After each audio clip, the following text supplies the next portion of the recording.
83세 현직 의사인 제가 지금도 매일 진료실에 나와 환자들을 직접 보고 있는 이유가 뭔지 아십니까? 약 덕분도 아니고 특별한 건강식도 아닙니다. 그 비결은 단 하나, 매일 저녁 마시는 생막걸리 한 잔입니다. 평생 술을 멀리해야 한다고 배워온 저 같은 의사가 이렇게 말하면 이상하게 들리실 수도 있습니다. 하지만 오늘 이 영상을 보신다면 생각이 바뀌실 겁니다. 안녕하세요. 내과 전문의 이성환입니다. 여러분 요즘 아침에 일어나면 몸이 찌뿌둥하고 여기저기 쑤시지 않으신가요? 밤에는 잠이 잘 오지 않아 뒤척이고 화장실 가는 것도 시원하지 않아 변비약을 드시지는 않나요? 혈압약, 당뇨약은 꼬박꼬박 챙겨 드시는데도 몸은 점점 더 힘들어지고 병원비만 계속 늘고 있다고 느끼시지 않나요? 저도 그런 환자분들을 수없이 봤습니다. 지금 여러분도 몸 어딘가에 불편함을 느끼고 계실 겁니다. 그런데 아무리 약을 먹어도 잘 낫지 않는다면 지금부터 드릴 이야기에 귀를 기울이셔야 합니다. 영상 끝까지 보시면 생막걸리를 하루 한 잔 마시는 것만으로 어떻게 당뇨, 고혈압, 불면, 변비까지 좋아질 수 있었는지, 그리고 그 원리와 실천 방법까지 모두 확인하실 수 있습니다. 무엇보다 막걸리를 약처럼 만드는 특별한 레시피까지 모두 공개해 드릴 테니 꼭 끝까지 시청하시고 궁금한 점 있으시면 댓글 남겨주세요. 제가 생막걸리의 힘을 처음 체감한 건 남궁자 할머니를 진료하면서였습니다. 할머니는 75세로 시골에서 혼자 지내고 계셨는데 저를 찾아오셨을 때는 얼굴이 푸석푸석하고 기운도 없었습니다. 밤잠을 제대로 못 자서 새벽 3시에 일어나 다시 잠들지 못하고 그대로 하루를 보내는 일이 반복되고 있었습니다. 혈압은 165를 넘고 있었고 장도 늘 더부룩하다고 하셨습니다. 약은 꾸준히 드셨지만 상태는 나아지지 않았고 오히려 피로감과 우울감이 더해지고 있었습니다. 그때 저는 할머니께 생막걸리를 하루에 한 잔씩 저녁 식사와 함께 드셔보시라고 권해드렸습니다. 처음에는 술을 마셔도 되느냐며 많이 망설이셨습니다. 특히 당뇨가 있었기 때문에 더 조심스러워 하셨습니다. 저는 분명히 말씀드렸습니다. 생막걸리는 단순한 술이 아니라 발효로 살아있는 유산균이 가득한 건강식품이라고요. 그리고 정확한 방법을 지켜야 효과를 볼 수 있다고도 설명드렸습니다. 할머니는 꾸준히 실천하셨고 3개월이 지나고 다시 병원에 오셨을 때 저는 깜짝 놀랐습니다. 혈압은 135로 안정되어 있었고 밤에는 잠을 푹 주무신다고 하셨습니다. 무엇보다 할머니의 표정이 달라져 있었습니다. 피부는 한결색이 있어 보였고 대화 중에도 활력이 느껴졌습니다. 이 변화는 단순한 기분의 차이가 아니라 장 건강이 좋아지면서 생긴 진짜 몸의 변화였습니다. 생막걸리에 들어있는 유산균은 무려 700억 마리 이상입니다. 이 유산균들이 장 안에서 살아 움직이면서 우리 몸의 면역세포를 자극하고 염증을 줄여주는 역할을 합니다. 실제로 사람의 면역력 중 70%는 장에서 시작된다는 연구 결과도 있습니다. 장이 건강해지면 단순히 변비나 소화뿐 아니라 수면, 기분, 혈압, 심지어 혈당까지 함께 안정되는 이유가 바로 여기에 있습니다. 비슷한 사례로 77세 백병기 할아버지도 기억에 남습니다. 할아버지는 당뇨 수치가 210을 넘어서 하루에 인슐린 주사를 2번씩 맞고 계셨습니다. 당도 피하고 짠 음식도 피하고 식사 시간도 철저히 지키시던 분이었지만 혈당은 쉽게 떨어지지 않았습니다. 저는 할아버지께 생막걸리에 사과즙을 조금 섞어서 드셔보시라고 권했습니다. 사과에는 펙틴이라는 식이섬유가 풍부해서 혈당을 천천히 올려주는 역할을 하고 막걸리의 유산균과 만나면서 장내 환경을 빠르게 안정시켜줍니다. 할아버지는 하루에 저녁 식사 후 생막걸리 한 잔에 사과 반 개 분량의 즙을 넣어서 드셨습니다. 그렇게 3개월이 지난 후 다시 검사해 보니 혈당이 150 이하로 내려가 있었습니다. 인슐린 주사도 줄이게 되었고 무엇보다 몸무게가 3kg 줄면서 활동량도 많아졌습니다. 당뇨 조절은 단순히 혈당 수치만 낮추는 것이 아닙니다. 장을 통해 몸 전체의 대사 기능을 안정시키는 것이 핵심입니다. 하지만 많은 분들이 실수를 하는 부분이 있습니다. 바로 막걸리를 마실 때 찌개미를 남기고 윗물만 마시는 것입니다. 막걸리를 따라보면 아래쪽에 하얀 가루처럼 가라앉아 있는 부분이 있는데 이걸 찌개미라고 부릅니다. 여기에 유산균과 효소, 아미노산이 모두 모여 있습니다. 다시 말해 찌개미를 먹지 않으면 막걸리의 90%를 버리는 것과 다름없습니다. 80세 정노인 할아버지는 처음에는 찌개미가 지저분해 보인다며 맑은 윗물만 마셨습니다. 한 달 동안 그렇게 드셨지만 큰 효과를 못 느끼셨습니다. 그래서 다시 오셔서 막걸리가 효과가 없는 것 같다고 하셨습니다. 그때 제가 다시 설명드렸습니다. 반드시 막걸리를 병째로 10번 이상 흔든 뒤 찌개미까지 함께 드셔야 한다고요. 할아버지는 이후부터는 막걸리를 흔들어 마셨고 2주 만에 장이 편해지고 소화도 잘 된다고 하셨습니다. 2달쯤 지난 후에는 얼굴빛이 맑아졌고 주변에서 살 빠졌냐는 이야기를 들을 정도로 건강해지셨습니다. 또 하나 기억에 남는 분은 70세 이금내 할머니입니다. 할머니는 늘 배가 더부룩하고 변비가 심해 일주일에 한두 번 정도밖에 대변을 못 보셨습니다. 막걸리가 좋다고 해서 마트에서 파는 막걸리를 매일 드셨지만 오히려 속이 쓰리고 설사까지 하게 되었습니다. 할머니가 드신 건 살균 처리된 제품이었고 인공감미료도 많이 들어있어 유산균은 거의 없었습니다. 이후 저는 직접 양조장에서 가져온 생막걸리를 추천드렸고 제조일자 3일 이내에 제품만 드시게 했습니다. 이금내 할머니는 생막걸리를 바꾸고 나서 일주일 만에 변비가 사라졌고 이후로는 식사 후에 소화가 잘 된다고 하셨습니다. 장이 편해지니까 잠도 잘 오고 약을 덜 먹어도 몸이 훨씬 가볍다고 느끼셨습니다. 이처럼 생막걸리는 단순히 위장을 편하게 해주는 음료가 아닙니다. 장을 통해 우리 몸 전체를 회복시키는 중요한 열쇠입니다. 이 모든 사례들이 말해주는 것은 단순합니다. 생막걸리 한 잔은 습관처럼 꾸준히 지킬 때 그 진가가 드러납니다. 하루에 한 잔, 저녁 식사와 함께 반드시 찌개미까지 마시고 가급적이면 유통기한 7일 이내에 생막걸리를 고르셔야 합니다. 그리고 한 가지 팁을 드리자면 생막걸리를 드시기 전에 물을 한 잔 마시면 위 점막을 보호하고 알코올 흡수를 늦춰서 부담을 줄일 수 있습니다. 막걸리는 수면, 소화, 면역, 혈당, 혈압, 감정 상태까지 모두 영향을 줄 수 있습니다. 하지만 하루아침에 변화가 일어나지는 않습니다. 보통은 2주에서 한 달 정도가 지나야 몸이 반응하기 시작하고 진짜 효과는 3개월 이상 꾸준히 실천했을 때 나타납니다. 그래서 저는 언제나 말씀드립니다. 막걸리는 약이 아닙니다. 그러나 약처럼 꾸준히 마시면 약보다 큰 효과를 줍니다. 막걸리를 통해 건강한 변화를 경험하신 분들의 공통점은 단 하나입니다.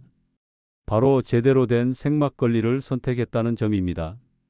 막걸리는 모두 같아 보이지만 실제로는 그 속에 들어있는 유산균의 생존 여부와 성분에 따라 건강해주는 영향이 완전히 달라집니다.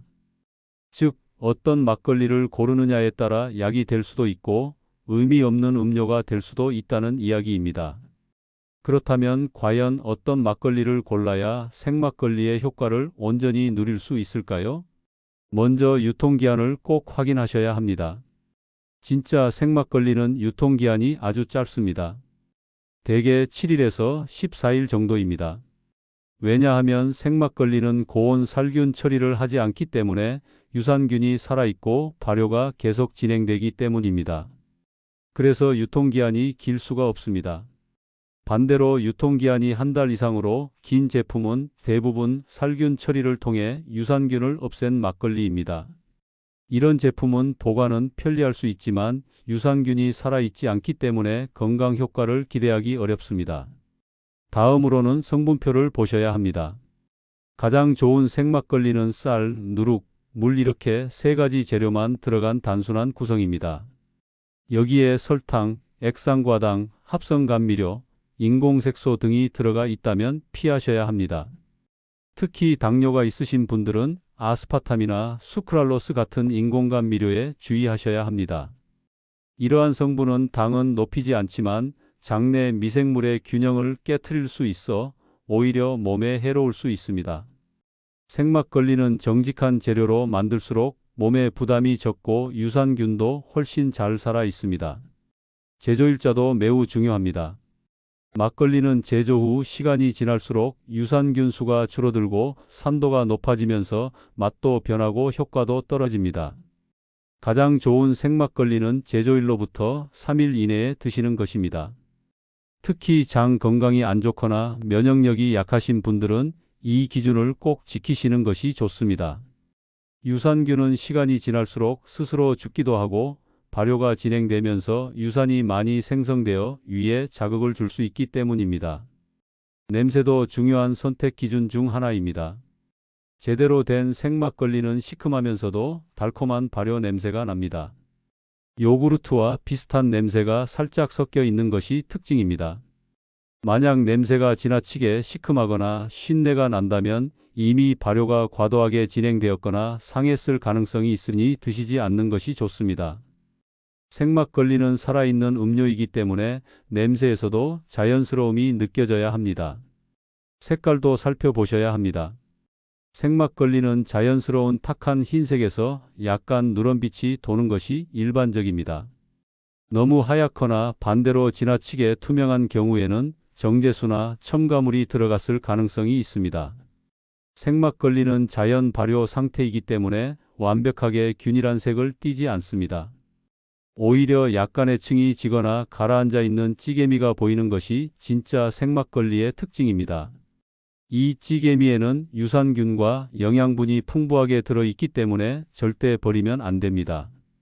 실제로 72세 권봉자 할머니는 막걸리가 건강에 좋다는 소문을 듣고 마트에서 막걸리를 사서 매일 드셨습니다. 하지만 한 달이 지나도록 아무런 변화가 없었고 오히려 속이 더부룩해지는 느낌을 받으셨습니다. 제가 확인해 보니 할머니가 드신 막걸리는 유통기한이 60일짜리 제품이었고 성분에는 합성감 미료와 향료가 들어 있었습니다. 이후 제가 제조일 2일짜리 생막걸리를 추천드리고 찌개미까지 함께 드시라고 했습니다.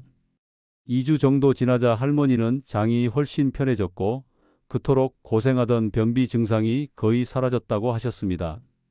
생막걸리는 어디서 구입하느냐도 중요합니다. 가능하다면 지역의 전통 양조장이나 전통주 전문점에서 직접 구입하시는 것이 가장 좋습니다. 최근에는 온라인으로도 믿을 만한 양조장에서 생막걸리를 배송받을 수 있는 서비스들이 많아졌습니다. 가격은 보통 병당 5,000원에서 7,000원 사이이며 하루 한 잔씩 드시면 한 병으로 약 3일에서 4일 정도는 드실 수 있습니다. 10,000원 이하로 건강을 지킬 수 있는 가장 효과적인 방법 중 하나라고 할 수 있습니다. 정리하자면 좋은 생막걸리를 고르기 위한 기준은 5가지입니다. 첫째, 유통기한은 7일에서 14일 이내일 것. 둘째, 성분은 쌀, 누룩, 물만 들어간 단순한 조합일 것. 셋째, 제조일자는 3일 이내일 것. 넷째, 냄새는 자연스러운 발효 향이 날 것. 다섯째, 색깔은 탁하고 약간 누런빛이 도는 것이 자연스러울 것. 이 5가지 기준만 기억하셔도 여러분은 이제 진짜 몸을 살리는 생막걸리를 고를 수 있습니다. 생막걸리를 제대로 고르는 방법까지 알게 되셨다면 이제는 그것을 어떻게 마시느냐가 남았습니다.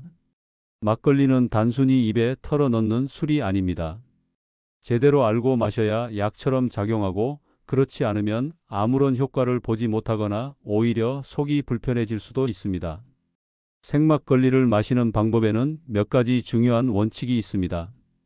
시간, 양, 방식, 섭취 전후 행동까지 모두 포함해서 하나하나 정확하게 지키는 것이 핵심입니다. 먼저 가장 중요한 것은 섞는 방식입니다. 많은 분들이 막걸리 병을 열고 윗부분에 맑은 액체만 따라서 드십니다. 그러나 막걸리는 윗물보다 아랫부분에 가라앉아 있는 찌개미의 건강이 핵심이 숨어 있습니다. 찌개미는 단순한 침전물이 아니라 유산균, 효소, 식이섬유, 아미노산 등 건강에 이로운 성분이 가장 많이 모여 있는 부분입니다. 이걸 버리고 마신다는 것은 막걸리의 본질을 놓치는 것입니다. 따라서 병을 드시기 전에 반드시 10번 이상 흔들어 주셔야 합니다. 병을 좌우로 흔들기보다는 위아래로 천천히 뒤집는 방식이 좋습니다. 빠르게 흔들면 병 안에 압력이 올라가면서 내용물이 넘칠 수 있기 때문입니다. 위에서 아래로 천천히 10번 정도 부드럽게 흔들면 찌개미가 고루 섞여서 부드럽고 균형 잡힌 막걸리를 마실 수 있습니다. 막걸리를 마시는 가장 좋은 시간은 저녁 식사 시간입니다. 이유는 간단합니다. 우리 몸은 저녁부터 잠자리에 들기 전까지 회복 모드로 들어가기 때문에 이 시간에 유산균을 장에 보내면 장내 환경이 밤새 안정되기 때문입니다. 실제로 생막걸리에 포함된 유산균은 밤에 장 안에서 정착하고 활동할 확률이 더 높아집니다. 또 하나는 수면 호르몬인 멜라토닌과 관련이 있습니다. 유산균은 장에서 세로토닌을 생성하는데 이 세로토닌이 밤에 멜라토닌으로 전환되면서 자연스러운 수면을 유도합니다. 그래서 막걸리는 낮보다는 저녁에 드시는 것이 훨씬 효과적입니다. 적정량도 중요합니다. 하루에 딱 한 잔 200ml가 적당합니다. 이 양은 소주잔으로는 약 2잔 반, 종이컵 반 컵 정도의 분량입니다. 이 이상을 마시게 되면 알코올 섭취량이 증가해서 간에 부담을 줄 수 있습니다. 특히 간 건강이 좋지 않거나 수면제, 혈압약 등을 함께 드시는 분들은 과음하면 오히려 해가 될 수 있습니다. 따라서 처음 막걸리를 시작하시는 분들은 처음 며칠은 반 잔 정도로 시작해서 몸의 반응을 보시고 이후 점차 하루 한 잔까지 늘려가는 방식이 좋습니다. 막걸리를 드시기 전에는 물을 한 잔 먼저 마시는 것이 좋습니다. 공복에 막걸리를 마시면 알코올이 위 점막에 자극을 줄 수 있기 때문에 물로 점막을 먼저 보호해주면 훨씬 부작용이 줄어듭니다. 또 물을 먼저 마시면 알코올의 흡수 속도를 늦춰서 생막걸리 안의 유산균과 효소가 장까지 더 많이 도달할 수 있도록 도와줍니다. 실제로 위가 약하신 분들은 이 습관 하나만으로도 막걸리를 훨씬 편하게 드실 수 있습니다. 무엇과 함께 먹느냐도 중요합니다. 기름진 음식이나 자극적인 음식보다는 나물, 두부, 생선구이 같은 담백한 음식과 함께 드시는 것이 좋습니다. 단백질과 섬유질이 풍부한 음식은 막걸리의 발효 성분과 만나면서 장내 유익균 활동을 촉진하고 소화를 더 부드럽게 도와줍니다. 반대로 삼겹살, 전, 치킨과 같은 튀김류와 함께 막걸리를 드시면 위와 장에 부담을 줄 수 있습니다. 특히 위염이나 장염 증상이 있으신 분들은 반드시 피하셔야 합니다. 마신 후에도 한 가지 중요한 습관이 있습니다. 막걸리를 드신 뒤에도 반드시 물을 한 잔 이상 더 마셔주셔야 합니다. 생막걸리는 유산균이 풍부하지만 알코올도 함께 들어있기 때문에 탈수나 피로감을 줄이기 위해 물을 꼭 함께 드셔야 합니다. 물은 장내 유산균이 활동하기 위한 환경을 만들어주고 노폐물 배출도 도와주기 때문에 생막걸리의 효과를 더 오래, 더 깊게 느낄 수 있게 해줍니다. 74세 김일환 할아버지는 처음 막걸리를 드실 때 이 모든 방법을 모르고 마트에서 막걸리를 사서 윗물만 따라서 저녁 늦게 3잔씩 드셨습니다. 그 결과 속이 더부룩하고 다음 날 머리가 무거워지는 증상이 계속되셨습니다. 이후 정확한 생막걸리를 고르고 찌개미까지 잘 섞은 뒤 하루 한 잔씩 저녁 식사와 함께 드시면서 2주 만에 수면 질이 눈에 띄게 좋아졌다고 하셨습니다. 이전에는 밤에 2번씩 깨던 수면이 한 번도 깨지 않고 아침까지 이어졌다는 경험담을 들려주셨습니다. 또 다른 사례로는 69세 이지연 할머니입니다. 할머니는 당뇨와 혈압이 모두 있으셔서 술은 절대 드시면 안 된다고 생각하셨습니다. 하지만 생막걸리를 반 잔 정도만 저녁 식사와 함께 드시는 방식으로 바꾸신 후로는 혈당도 안정되고 장이 편해지면서 식사량도 자연스럽게 줄었다고 하셨습니다. 무엇보다 할머니는 약 3개월 동안 꾸준히 실천하면서 인슐린 주사량을 절반으로 줄이게 되었습니다. 이처럼 막걸리는 어떻게 마시느냐에 따라 몸에 주는 영향이 완전히 달라질 수 있습니다. 정리하자면 생막걸리는 마시기 전에 반드시 흔들어서 찌개미까지 함께 섞어야 하며 저녁 식사와 함께 하루 한 잔 정도를 마시는 것이 가장 효과적입니다. 공복은 피하고 물을 먼저 마신 후에 섭취하며 담백한 음식과 함께 드시는 것이 좋습니다. 드신 후에도 수분을 충분히 보충해 주는 것이 생막걸리의 효과를 최대로 끌어올리는 비결입니다. 이제 막걸리를 어떻게 마셔야 할지 아셨다면 다음으로는 막걸리에 천연 재료를 더해 건강 효과를 몇 배로 높이는 황금 조합 4가지를 소개해 드리겠습니다. 꿀, 사과, 계피, 생강을 활용한 이 조합은 이미 수많은 분들이 효과를 본 실전 레시피입니다. 구체적인 비율과 섭취 팁까지 바로 이어서 알려드리겠습니다. 첫 번째 조합은 꿀을 더하는 방법입니다. 꿀은 예로부터 위를 보호하고 항균 작용이 뛰어난 식재료로 알려져 있습니다. 특히 위가 약하거나 속쓰림, 위염, 역류성 식도염을 겪고 계신 분들에게 효과적입니다. 꿀은 막걸리의 시큼한 맛을 부드럽게 잡아주면서 동시에 위를 코팅해주는 역할을 합니다. 꿀막걸리는 위산 분비가 과다한 분들에게 진정 효과를 주며 식사 후 더부룩함을 줄이는 데도 도움이 됩니다. 실제로 70세 홍성자 할머니는 위염으로 오랫동안 약을 드셔 오셨는데 저녁마다 생막걸리에 꿀을 티스푼 하나 넣어 드시기 시작한 후 속쓰림이 훨씬 줄어들었다고 하셨습니다. 단, 꿀은 당분이 높기 때문에 당뇨가 있으신 분들은 소량만 넣어야 하며 반드시 생막걸리 한 잔 기준 티스푼 1개 이내로 제한하는 것이 좋습니다. 두 번째 조합은 사과입니다. 사과는 소화 촉진과 혈당 조절에 도움이 되는 대표적인 과일입니다. 특히 사과의 풍부한 펙틴이라는 수용성 식이섬유는 장내 유익균을 증식시키고 장 운동을 촉진하는 데 탁월한 역할을 합니다. 사과 막걸리는 막걸리의 유산균과 펙틴이 만나면서 장 건강 개선 효과를 더욱 높여줍니다. 사과를 생으로 갈아 넣어도 좋고 즙으로 짜서 섞어도 괜찮습니다. 하루 한 잔의 생막걸리에 사과 반 개 분량을 갈아 넣으면 맛도 부드럽고 건강에도 좋습니다. 78세 이만수 할아버지는 당뇨 수치가 190을 넘고 있었지만 사과 막걸리를 3개월간 꾸준히 실천한 결과 식후 혈당이 140대로 안정되었고 장이 편해져 소화도 훨씬 좋아졌다고 하셨습니다. 사과 막걸리는 특히 식후 혈당 급등을 막고 싶은 분들에게 좋은 선택이 됩니다. 세 번째 조합은 계피입니다. 계피는 혈당 조절, 항염 작용, 항산화 효과까지 갖춘 매우 강력한 재료입니다.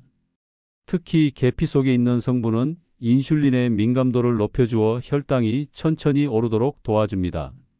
뿐만 아니라 계피는 입냄새 개선, 구강 내 세균 억제 효과도 있어 아침 입 냄새로 고민하는 분들에게도 추천할 수 있습니다.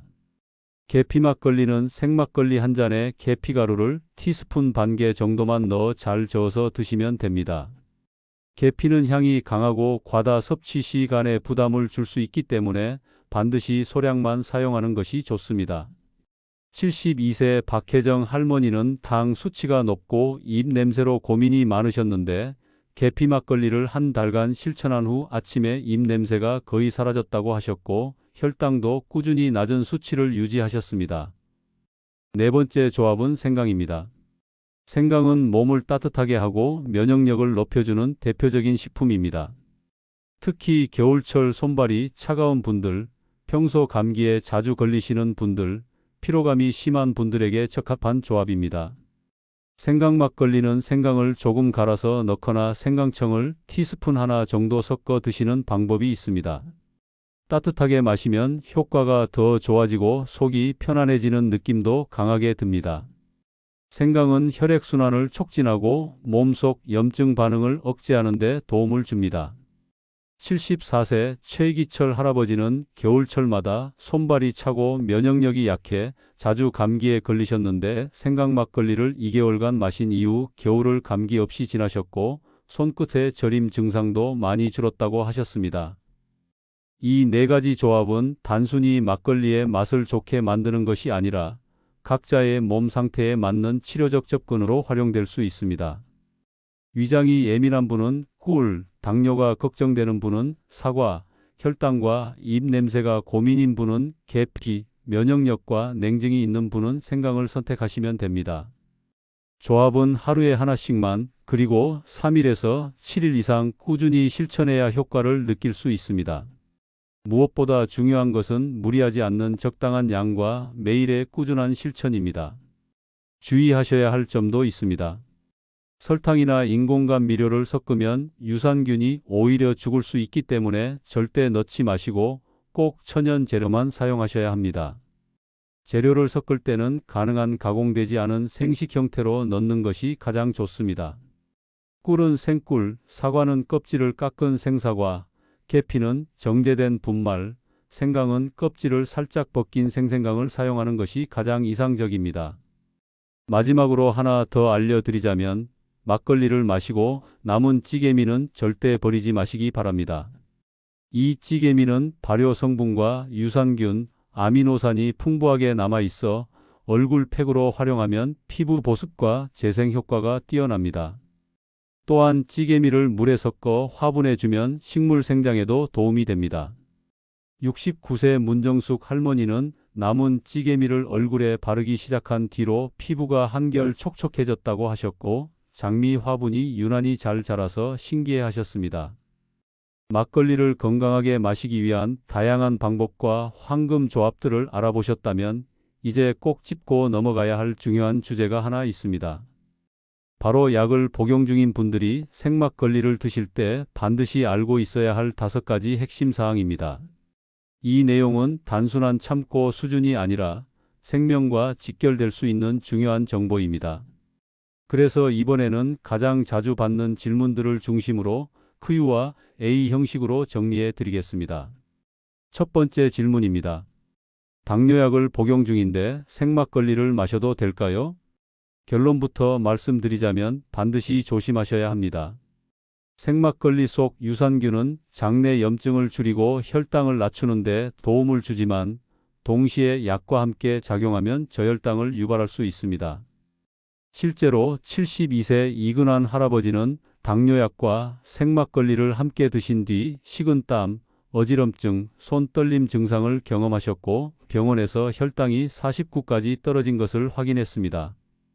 저혈당은 심할 경우 의식을 잃을 수도 있기 때문에 반드시 주의하셔야 합니다. 생막걸리를 시작하고 싶으신 분은 반드시 담당 의사와 상담 후 약의 용량을 조절하셔야 하며 처음에는 반잔 정도로 시작해서 혈당을 자주 체크하면서 조금씩 늘려가는 방식이 안전합니다. 두 번째 질문입니다. 수면제를 복용하고 있는데 생막걸리를 마셔도 될까요? 이 경우는 절대 함께 드시면 안 됩니다. 수면제와 막걸리 모두 중추신경계를 억제하는 작용을 하기 때문에 동시에 섭취하면 호흡 억제, 심박수 저하, 심한 경우 혼수 상태까지 이를 수 있습니다. 69세 조명희 할머니는 수면제를 드신 뒤 막걸리를 마시고 새벽에 호흡이 가빠져 응급실에 실려갔던 적이 있습니다.